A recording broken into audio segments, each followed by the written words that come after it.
Joining us now, by the way, is an Iraq War veteran, Tony Arterburn of Wise Wolf Gold and Silver.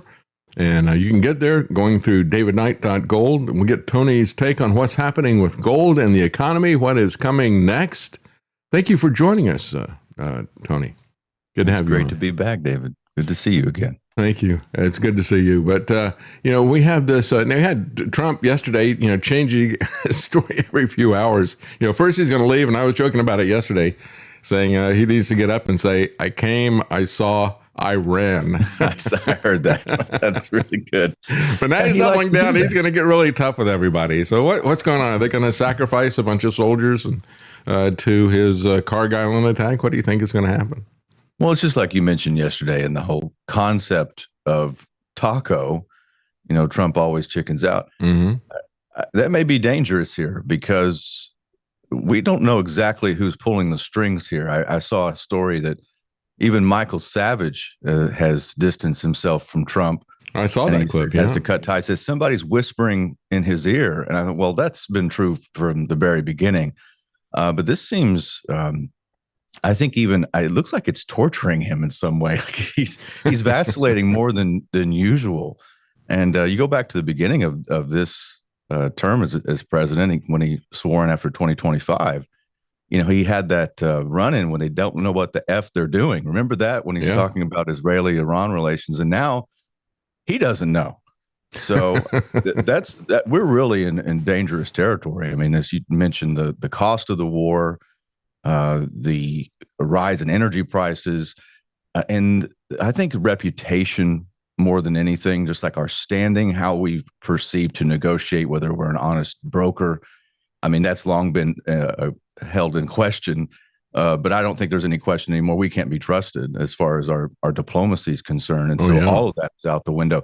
NATO, which I don't support, by the way, because last time I checked, the Soviet Union collapsed in 1991. So I don't think we need NATO anymore, but NATO is falling apart. And so the entire world order and everything that's built post-Cold War is disintegrating. And this seems to be a push to accelerate that. Well, he's the one who's doing this. I mean, he's the one who said he's going to attack the country of a fellow NATO country. I mean, what happens if he attacks Greenland, which is technically Denmark's territory? Do we invoke the article for everybody to go to war against the attacker with that? Attack ourselves. It's a circular firing squad for NATO. It's it is crazy, and he is crazy, quite frankly. Ty Cobb, his former lawyer, came out and said, folks, let's just accept the fact this guy is crazy and let's invoke the 25th Amendment. I had a listener who... Sorry, go ahead. No, I just totally agree with that. I mean, I think that's going to talk about that on my show today. I don't think there's any coming back from this. I mean, it's bad when you start hoping for a Democratic sweep of House and Senate so we can get these impeachment hearings underway and just get the investigations rolling. The entire regime needs to be upended. This is a terrible display of electoral consequence in this country, maybe the worst we've ever seen. Oh, yes, that's absolutely. Yeah, I had a listener who sent me an article that was written by a former UK ambassador. His idea was that, look, Trump's not stupid. He knows what he's doing. He's just incredibly narcissistic and greedy. He's doing this to enrich himself and his donor owners and that type of thing. And I agree with that. I mean, he's looking at it and trying to, as an ambassador, what are you going to do? You're going to try to figure out the psychology of these people as heads of state that you're dealing with, right? I just look at the policies. And as I said, this back and forth, the double think that you get from the MAGA cult is that, first of all, he's a 40 chess master. Secondly, he doesn't know what's happening. He's being deceived by the people that he picked to be in his own cabinet, and he can't do anything about it. It's like, well, you have to make up your mind. It's one or the other. And I said for the longest time, I said, I don't think that he is stupid. I think he's evil. I don't think he's a genius. Because this guy is like a typical liar. He can't keep his story straight, and he has no respect whatsoever for other people. That's why he keeps coming up with such absurd lies, like we saw during the Minnesota ICE episodes. He had the people from the New York Times in there, and he was sticking to the story that he just, like Kristi Noem, they just make up a story. Even though everybody had seen the videos of what had happened, they just make up their own story as if nobody else had seen any video. and had nothing to do with what was happening there. And they said, well, let's get out the tape and let's watch it. And so he sees the tape, evidently for the first time, of what happened with the shooting. And he just changes the subject and moves on to something else, which is what he does on a day-to-day basis, right? When he's finally exposed with the lies and they collapse, he just changes the topic and he starts another fight somewhere else. Yeah, it seems that this is probably his Waterloo as a narcissist, like a malignant narcissist, the likes of which we've never really seen before. And I mean, the history of why you get the term narcissist is narcissist, he fell in love with his own image, looking into the river and dove in trying to embrace it and drown. It's always, there's always a high price to pay for that sort of thinking and that sort of character. Unfortunately, we're tied to this, like the entire country, because things had gotten so bad in our electoral politics, as you know, David, that the disruption that he caused was so attractive. Just, telling the mainstream media that they're fake news. And, even the stuff, as a veteran, I chuckled at the fact that he came out and said about John McCain. I like people that aren't captured, when he made that remark. And I thought, well, that's so over the top. It would have destroyed anyone else. But people were so fed up that it was like, I'll hitch my wagon to this guy, just destroy this, this mechanism of establishment that is choking us. And he became part of it. So now it's just this hybrid monster of establishment and narcissism and self-aggrandizement and self-enrichment, and it's so disgusting. I mean, you and I have distanced ourselves from this long ago. I mean, that's right. Yeah, I remember looking at it and thinking, well, this guy is going to be a real monkey wrench into Washington D.C. He's going to be an agent of chaos. And he was for a short period of time. And then what happened was he is really attached to these establishment figures. He was put in there by these establishment figures. So he became an agent of chaos to the global economy, which is really, what we were focused on here with gold, isn't it? This chaos that is unfolding on a regular basis. It's kind of interesting to watch him manipulate the markets. And we've seen a lot of market manipulation in terms of big bets placed just before he makes a fake statement, and he makes a statement to move the market in one direction, but somebody made a big bet on something that nobody could have foreseen what he was going to say. And then he does it again in the opposite direction. Then he does it again. He just keeps doing it and getting away with it. And it turns out now that War Pete was trying to place some investments on war stocks with some people in BlackRock. They refused to do it because they could see that this is going to be a legal quagmire mess of insider trading, so they refused to do it. So who knows? Maybe he was the one who went on to these different markets. But this is the way he's manipulating the market. But the reality is, Tony, is that eventually the markets are reacting to everything that he is doing. He is playing them like a fiddle. But at some point, and we're getting there now, we just had yesterday a HAL 9000 in California said in LA, diesel is $7.79 a gallon. The reality of what Trump is doing with this chaos program is going to be in everybody's faces. And there's not any way that at that point in time that he can come up with some happy story or that the Federal Reserve can come up with some kind of a happy story. It's going to have a big effect. And so the fundamentals that are there, the things that have been driving gold are much stronger now. And eventually all of this nonsense of Trump putting stories out there, that's eventually going to be swamped by the reality of what he's actually doing. Yeah, I believe just my analysis is this is some sort of misdirection. I would say on a timeline, if we were to liken it to any other time, it would be this is December of 2019. Because if you look at the headlines coming across from Europe and coming out of places like South Korea, they're already looking at energy lockdowns, like, the limitations on driving, limitations on transportation. That's right.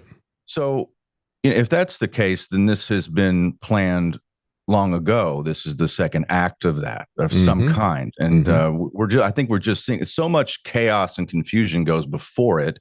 So we're trying to decipher what this means geopolitically or what the policy is here. But perhaps all along, this is just choking off the 20% of the world's oil supply on a useless, unnecessary, unconstitutional, evil war.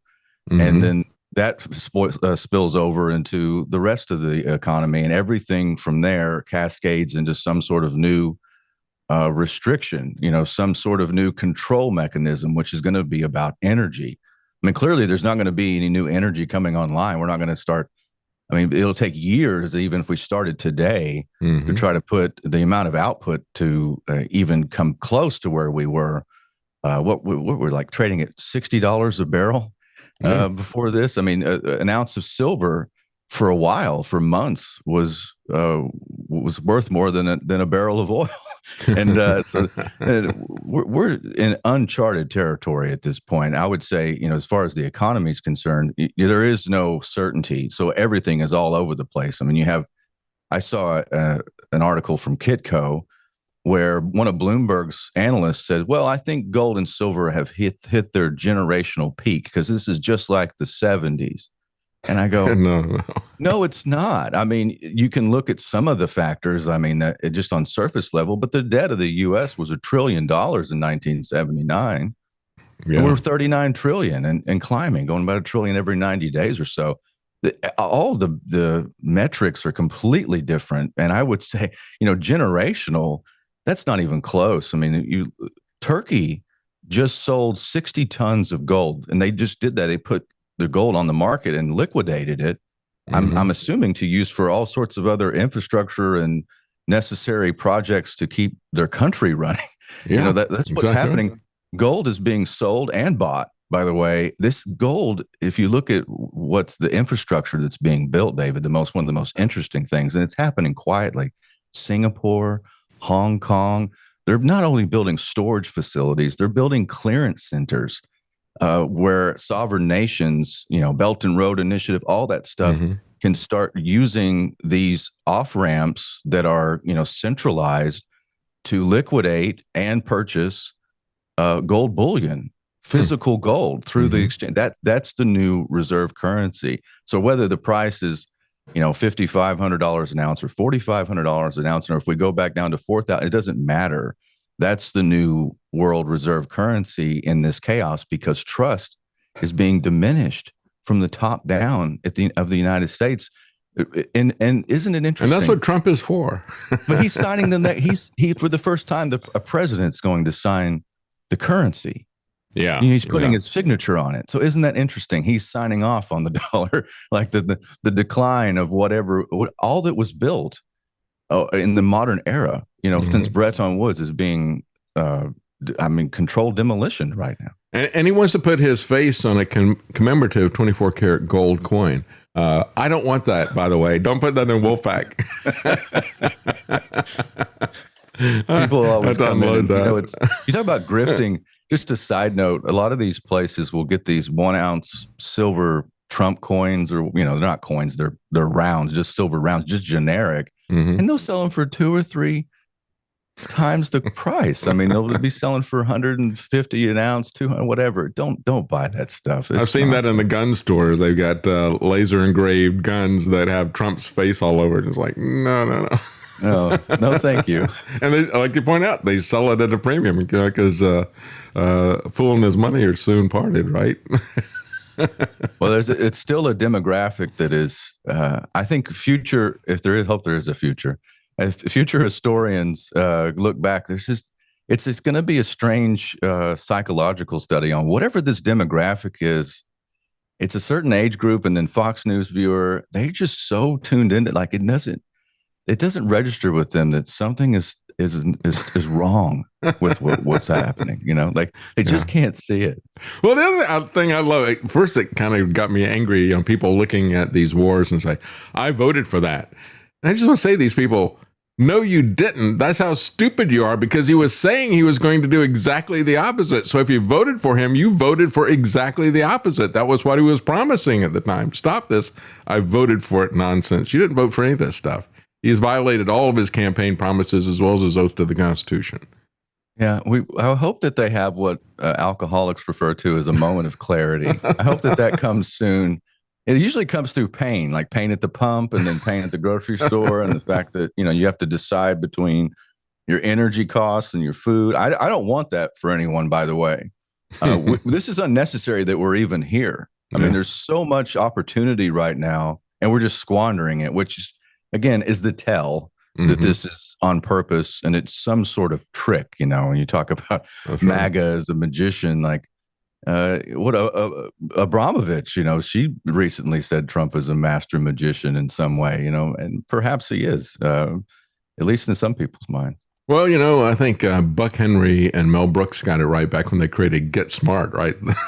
The villain guys were chaos, and you had to get smart to stop that. I think it's about time. That's the what we should be telling the MAGA people. You got to get smart to stop this chaos. It is a deliberate program of chaos. And you're talking about Turkey and other places liquidating their gold for this kind of a rainy day. That's exactly what Frank Nicely was trying to get the state of Tennessee to do and other states to do that. Say, look, rainy day is coming. This petrodollar nonsense, this fiat currency is going to blow up. You need to have some way to keep the state government going. And so let's start to accumulate gold that we can then, keep for that rainy day. And yet for individuals, we may not be able to get the state to do that, but individuals still have the ability to do that. Well, absolutely. I mean, you can still, and I think this will be for a long time to come, you can still be your own bank. Yeah. Thanks to Gerald Ford, 1974. I mean, it was illegal to own gold as an American from 33 to 1974. And those who took advantage of that have done really well. I mean, even if you started buying gold in the last 3 years, you've done really well. And you will do well in the next 20. It's not going away. Gold is money. It's replacing the system. And it's funny. It's going back. Everything's fine. Like water finds its level. This experiment that we started in 71 of the fiat currency, and of course we had the run with the petrodollar. That's over. The whole petrodollar system is collapsing. Big time. Everything that was built after 74, there's a lot of fake there. I mean, it's why we have a $39 trillion deficit, and then I don't know how many hundreds of trillions of unfunded liabilities. All these promises that were made that can't be kept. It's the reason that things don't run the way they're supposed to. It's not based off of any sort of measurement of reality. It's not sound. It's unsound. And so you get unsound things when you don't have sound money. So that's all coming apart. But the rest of the world, they've already moved on. When you look at BRICS, whatever that is to the financial networks, whatever they think BRICS is, which is Brazil, Russia, India, China, South Africa, and all these other periphery nations, they're already they've departed long ago, and they're building the infrastructure. That's, I think, one of the most interesting stories, if you really follow, the headlines outside of the mainstream, is that the infrastructure for the new system built on gold is already being built. Yeah, in terms of the petrodollar, I mean, the fact is that when that was put together, we were one of the big customers because we were doing a lot of manufacturing. And so we were using more than we were producing in terms of oil and things like that. Now it's China that's in that position. They're doing most of the manufacturing, and they're having to import oil. And so the Saudis have turned towards China. Iran is kicked out of the system that we set up. So they're going to start tolling these oil tankers in terms of Chinese yuan because they have to. But that is a direct assault to the petrodollar. So what does Trump do in response to all this stuff? He goes, well, the leader of Saudi Arabia is going to have to kiss my ass. It's just amazing. He couldn't, it has to be deliberate. You can't be that stupid and that destructive and that chaotic without it actually being deliberate, I think. Yeah, we're hitched onto a very wild ride. The decline. It reminds me, there was this phase in MacArthur's life, Douglas MacArthur. He'd been viceroy of Japan post World War II, and the start of the Korean War. And I'm sure you know this history.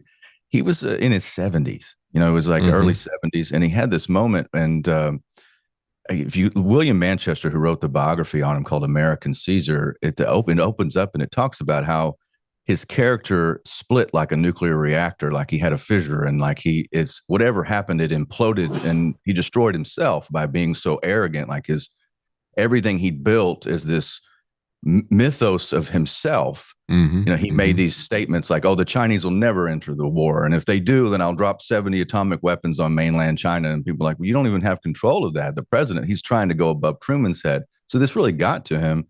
And it just reminds me of that, like whatever that phase in life. And, Trump seems to have hit that. And unfortunately, he's president. Like we're tied to this.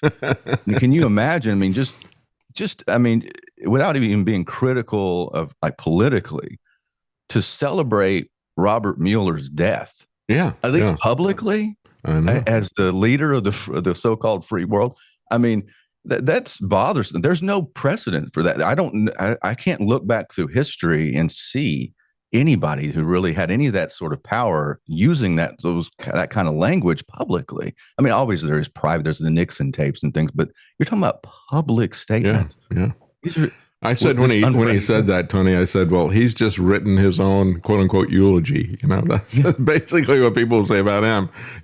When he dies, I'm sure people are going to bring back that line and say, I'm glad he's dead. Now he can no longer hurt innocent people. We have an eternity, to quote Gladiator, right?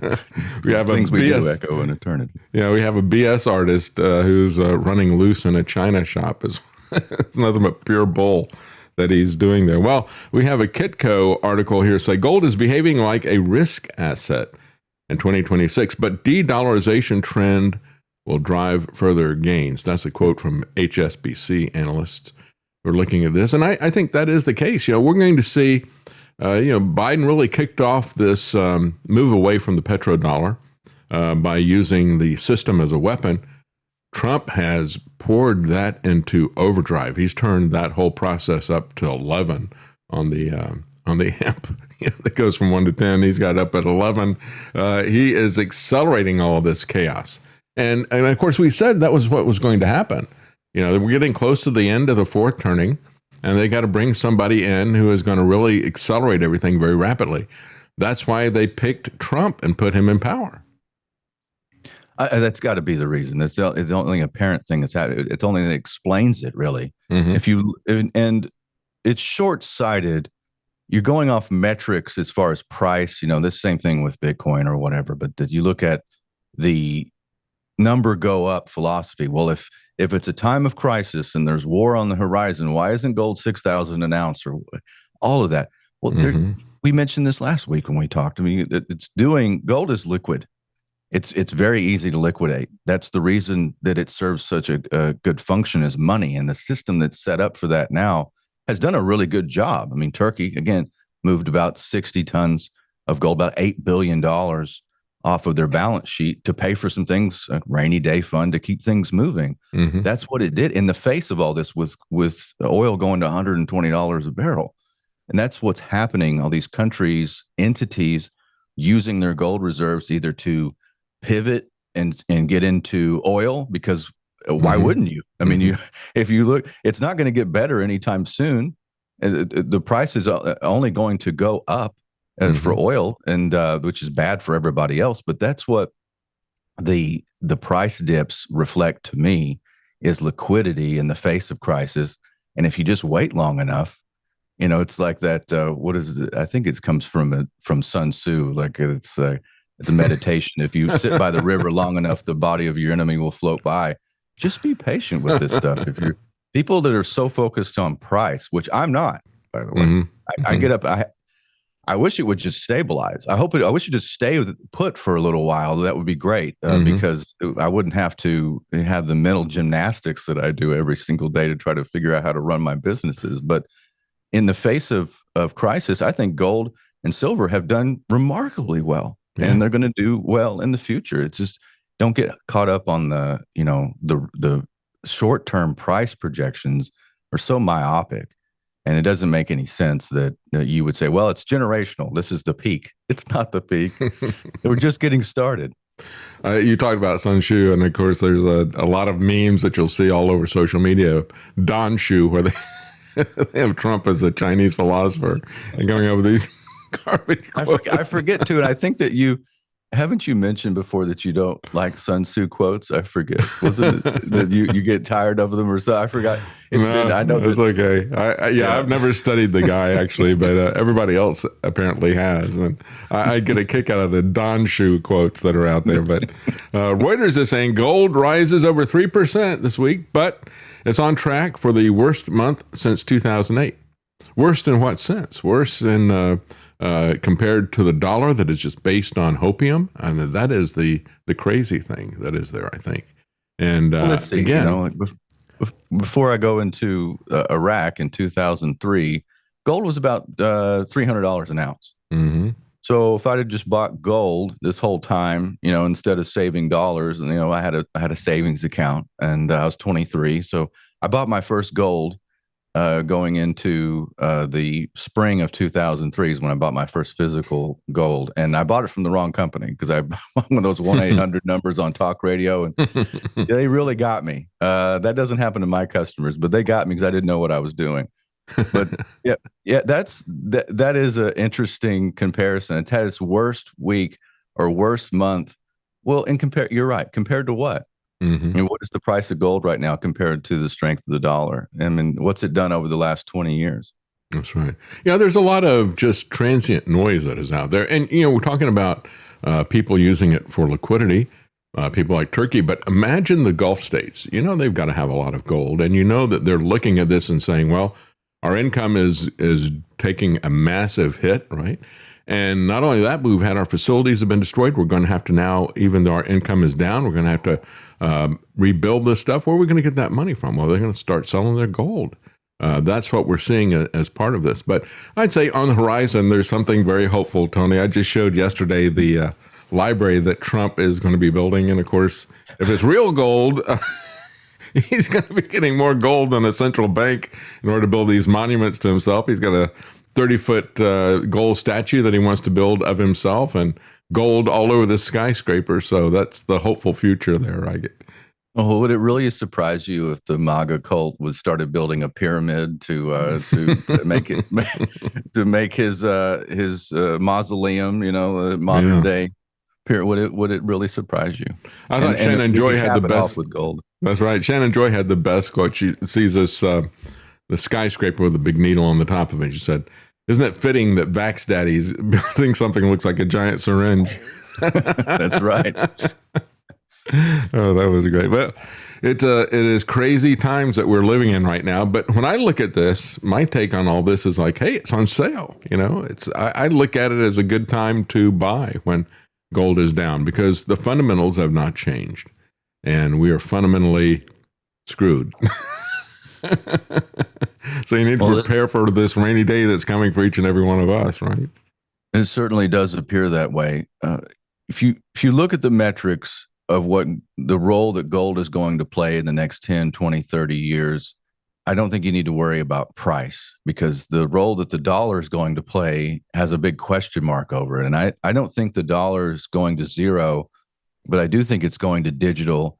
I think this is part of the controlled demolition, creative destruction. This is part of that chaos that ushers in, the problem, reaction, solution. They create the problem. We have the reaction. They already have the solution.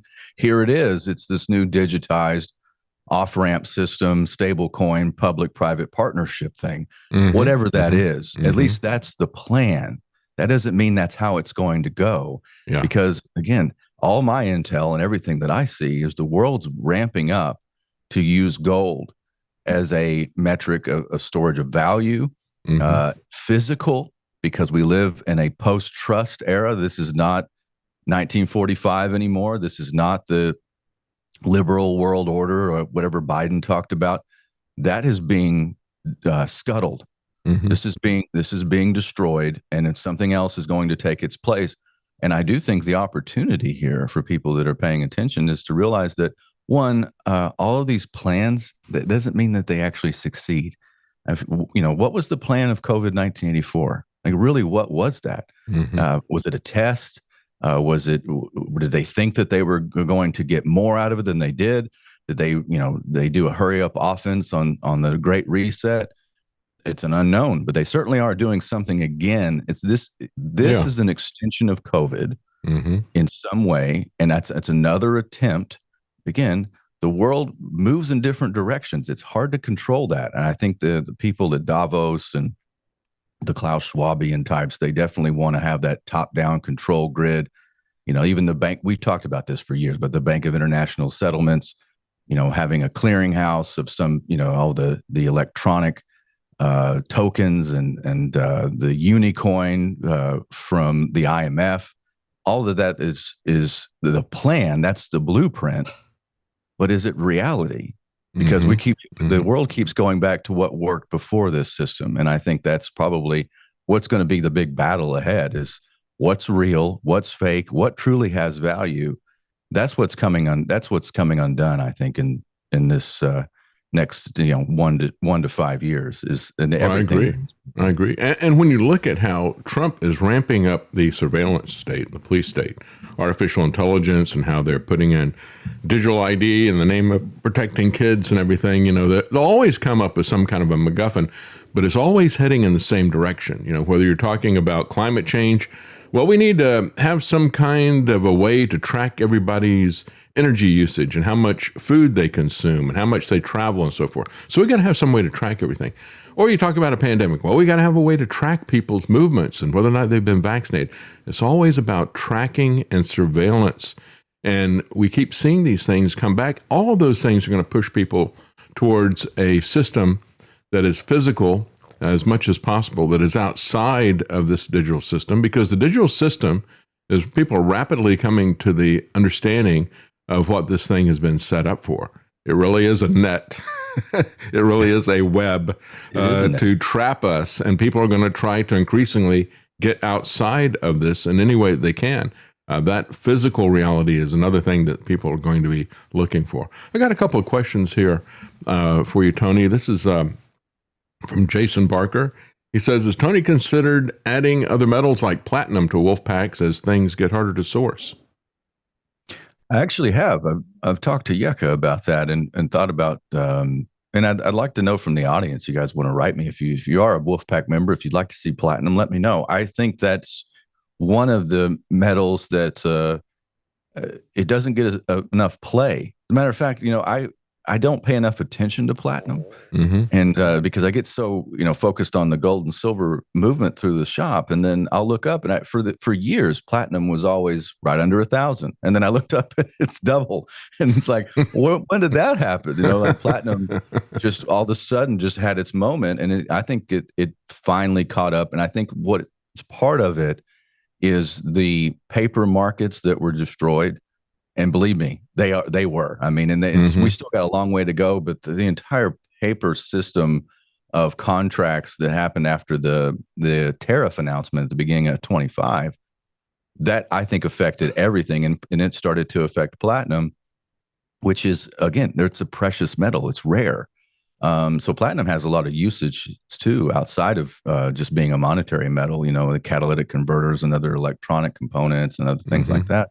So, yeah, I think platinum would be a good play, especially in small quantities. And it's the same as, gold and silver is being liquid. So as far as being able to turn in and recognizable. So platinum would be a good store of value. I may do that. It's so expensive per ounce that you can get a really tiny piece of it. You got to be careful about it, I guess. But Angry Tiger's also got a comment here. Angry Tiger's Ben, he says, they're buying opportunities right now.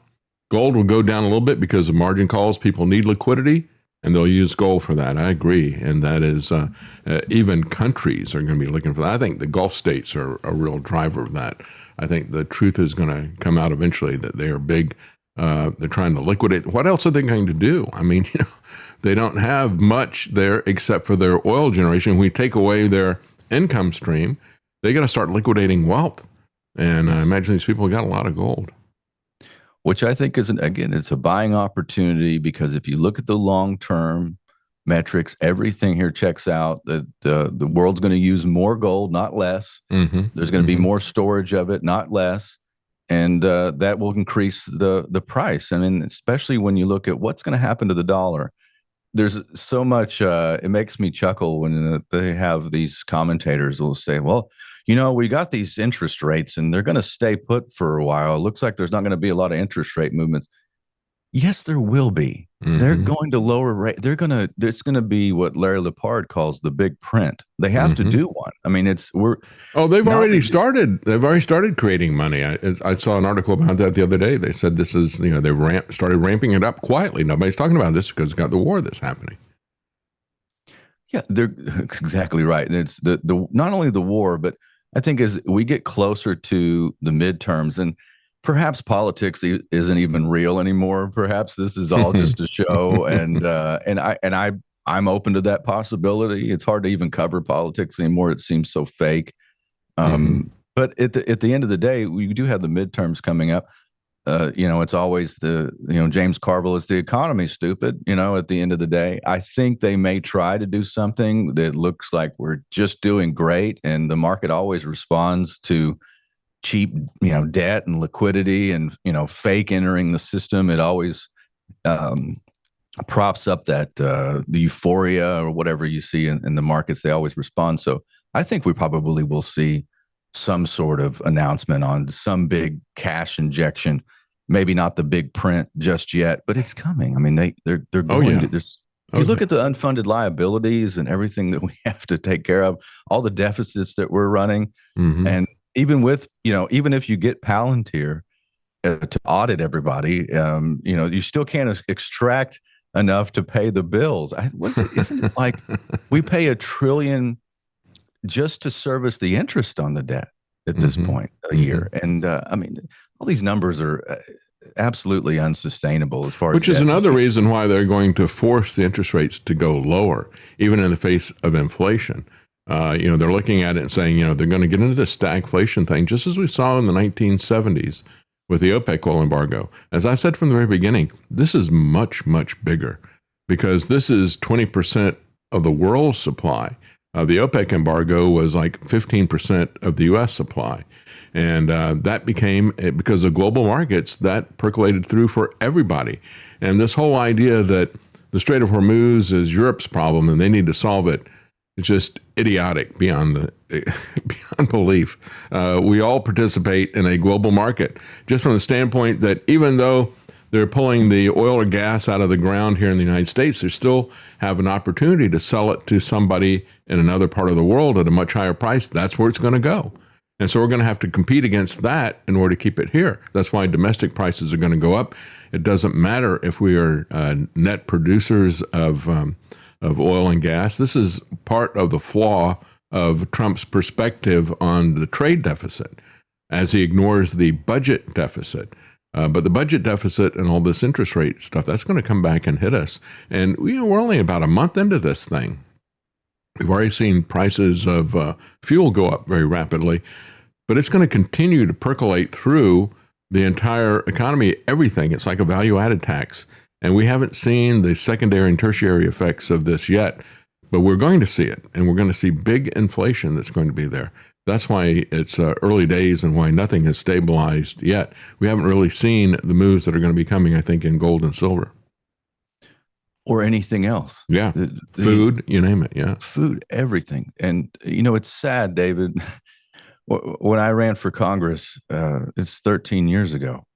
And I remember sparingly using the phrase America first, because I remember, I'd read history and I understood there was dynamite in that phrase. It was foreboding. Like, you weren't really supposed to say that. It had all these connotations of anti-Semitism and racism and xenophobia and all this stuff that I wasn't animated by those things. I was animated by the principles of having a republic and, of prosperity and freedom. And it's sad when you have the Iranian president writing an open letter to Americans saying, asking, is this America first? Like, using that phrase by the Iranian president, because we have such a funhouse mirror version of that now. And part of what's being destroyed is not only the liberal world order and the financial system that we built post-World War II and all that peace dividend, but our national politics too, David, are being destroyed. Like, we've made all of these arguments that for nationalism and things that would have worked. We're making those things unacceptable again, but we're burying them, like Khrushchev said, about what communism was going to do to the West. We will bury you. We're being buried under whatever the hell this thing is, and I think if you look at the markets and you're judging prices or you're judging reality based off the past, you're already wrong. I'm wrong because I have to do that. Like, so my mind does. Human beings do pattern recognition, but I look at this and I say, I don't know, but I do know that whatever's happening in the future is not going to be based off of what was done in the last 50 years. It's going to be a new system, new pricing models. What we are, ladies and gentlemen, we're in price discovery. That's what we are. We're in reality discovery at this point. This is something that it's not going to be over in a week. I hope it is. I hope I'm wrong. I hope that this goes away and that maybe we can go back to some sort of normalcy, but we haven't been normal for years and years. So is it any surprise that we reach some, fresh new nightmare that's being thrust upon us? Well, Trump, I haven't played the clip yet, but I've got a clip here of Trump saying, we can't be bothered with what's happening in America. We got wars to fight. Oh. I mean, it's even his priority now. And the thing that is so concerning about this is that people don't really seem to understand that this isn't even asymmetric war that Iran is fighting. This is asymmetric economic war. This is really economic warfare that they're conducting. They just need to hang on and keep firing missiles, and they're doing that. And keep Trump hooked into the tar baby. And as long as they do that, they can do economic warfare against us. And that's really what is happening right now. And it is that's just getting started. It truly is going to be something that is huge in terms of economics. And they don't need to deliver nuclear weapons to everybody. They can weaponize the economy by just shutting that stuff down. Or if he goes in and decides that he's going to try to bomb them back into the Stone Age, they do the same thing to the other countries that are there. And then what that's going to do is going to bomb the entire world back into the Stone Age. That's exactly right. Yeah. There's really once you've started this, there's almost no good play. And you can't, you're going to take out Iran. You're going to use, what are you going to put, 300,000 or 400,000 ground troops in to secure that country? What's 3 times the size of Iraq? I mean, it's madness. Yeah. And that's the only thing that can really describe it. Other than that, it's a plan to use it as a backdrop excuse for more social control, more top-down change, just like COVID was. Yeah. And, as far as there is no victory here. And you're right. The Iranians, they don't have to have a nuclear weapon to take down the West. They just don't surrender. If you don't surrender, if you don't negotiate, you don't surrender, and you stay there, and you just this eyesore that you can't get rid of on the face of the American empire, you weaken not only our standing but the entire economic system and the petrodollar. All that is on the docket for destruction. And so I'm with you, David. I think this is like, not good news all the way around. It's like what Goethe said, you're either hammer or anvil. I think we're the hammer, they're the anvil, and they can take the blows, and they're going to keep doing it. And what is going to happen is it's going to be this massive economic warfare. So how do you prepare for economic warfare? Again, I think it is getting real and getting real gold and real silver physically in your hands. That's about the best thing that we can do to prepare. It's going to be a difficult time for everybody, but I really do believe that personally. And so do your own research, but that's the way I see it. I got to call it the way I see it. And so thank you so much, Tony, for coming on. Is there anything you want to tell us about Wise Wolf that right now that's changing besides the world? Well, nothing is really changing. But, we live those principles here at Wise Wolf and Wolfpack. I mean, this is what we do. And we, are building more infrastructure to be able to serve people, whether you're buying or getting into the market. You need to liquidate. We serve both of those functions, and I think that will be our raison d'etre, if you will, in the next 10 or 20 years. And hopefully, I'm still around for that until Palantir comes and sweeps my company away. But no, I think it's a good feeling when you say you have a transaction with someone, maybe they come and work on your AC and you hand them a 10th ounce gold eagle. You know, there was no banks. There was no banks involved. And I did that with my locksmith.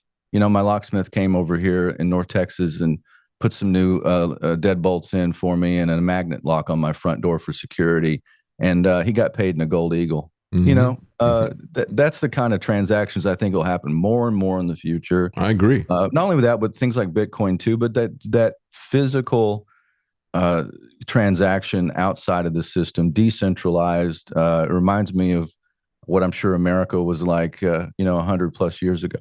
Yeah, I agree. Absolutely. Yeah, that was, as they're pointing out, we haven't had a president write his signature on the thing, since 1861 when they started doing the paper stuff. It's like, yeah, go back and look at Lincoln, and we got somebody even worse than Lincoln now. It truly is amazing to see what is happening. Lincoln was a thoughtful tyrant. I mean, he wrote the Gettysburg Address. I mean, you imagine, this. It's funny. I studied Trump for years before he ever ran for office, and I was always intrigued. The art of the deal. And there was one book that he wrote called "Think Like a Champion." Somebody got it as a gift for me in 2009. And if you open that book, and David, I remember this. It's been years, but I remember the opening chapter was not. It's not Trump talking. It's the ghostwriter. But Right. he probably had a say in it. But he was like one of the main things that he was optimistic about, even in the face of the 2009 downturn and the housing crisis, was at least oil's at $40 a barrel. He's like, that gives us a chance to work our way out of this. That I remember that book, and it came to mind the other day when he's just willy-nilly, taking oil to $120 a barrel, and who knows where else, Yeah. So that's the opposite play. Mm-hmm. We're clearly we might have had a tyrant in Lincoln, but at least he was thoughtful. Could have been worse. It could be worse. It could be like the embargo. And so now we got the Trump oil embargo to take place of OPEC. It is truly amazing what we look at, how this is shaking out. Thank you so much for joining us, Tony. Appreciate Thank you, your support of this program. Again, go to davidknight.gold. That'll let Tony know that you came to him through us, and really do appreciate what you do and what you're offering there in terms of that unique service, allowing people to dollar cost average the savings that they put into physical gold and silver to get outside of this system as a hedge against this asymmetric economic warfare. Thank you so much, Tony. Thank you. Appreciate it.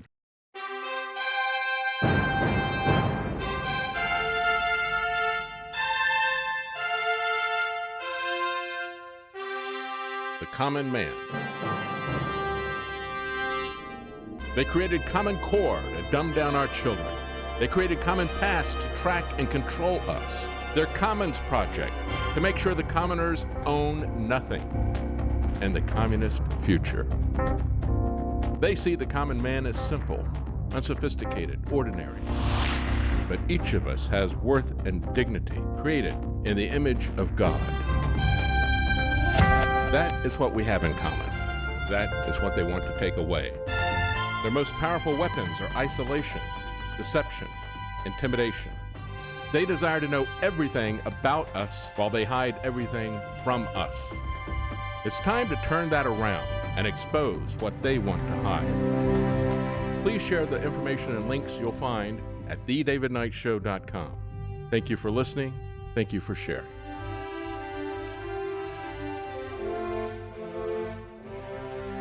If you can't support us financially, please keep us in your prayers. thedavidknightshow.com.